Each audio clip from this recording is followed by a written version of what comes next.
Hey everybody, Chuck here. We have a guest crashing our video this time. This is Ollie, and Ollie is our supply chain intern here, and he decided he wants to get close to the conversation here.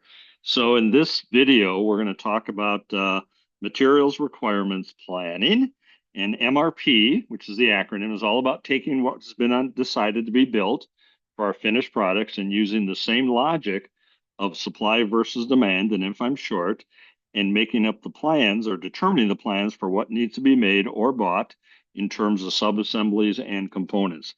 So let me share the screen here, and I'm going to use my fingers to write on the screen here.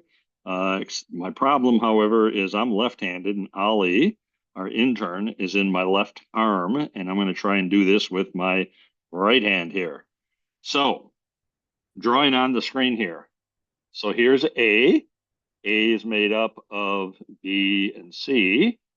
You can see Chuck's not as good right-handed. B is made up of D and E. And that's a terrible D, isn't it? Anyhow, when we did the master scheduling video, that was up here for A when we were talking about scheduling that.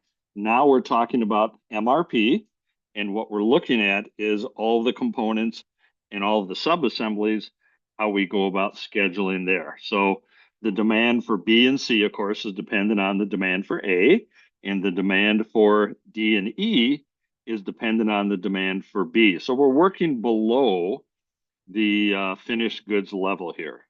Okay. So coming back here, I guess he's bored and he's going to hop up on the shoulders. So he doesn't have much interest in MRP, I guess. So let's come back and talk about the sharing here. Well, maybe he is interested here. So MRP is interested, is important for a couple reasons. It's the fundamental and connected logic of scheduling operations from beginning to end. It's also the necessary first steps in the execution of the planning process. And the impact of MRP is it offers the common thread and connecting elements for all the rest of the organization's functions to enable the coordination of resources to get a job done.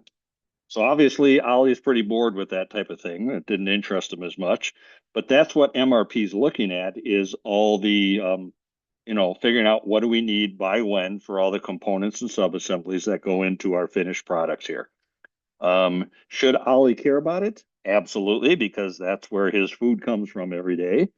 And if you think about the logic of MRP, that's the logic of a whole bunch of all of our businesses in terms of what needs to be done when just to get work done and taken care of back at our different companies here. So that's really in a nutshell what the MRP is here. And hope you don't mind the visit from Ollie, but perhaps we'll turn him into a supply chain wizard one of these days here.